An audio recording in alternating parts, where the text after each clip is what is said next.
সকালে আনা ৩০০ কেজি আম নিয়ে পেছনে পচে যাওয়া কাঁঠালের দিকে তাকিয়ে কিছুটা আশায় বুক বাঁধেন আব্দুল কাইয়ুম।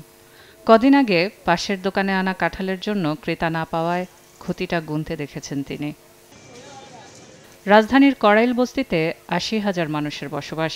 শাক সবজির দোকান নিত্য নৈমিত্তিক চাহিদা হওয়ায় চলছে, তবে ফলের দোকানের সামনে এসে ক্রেতারা এখন পথ পাল্টান।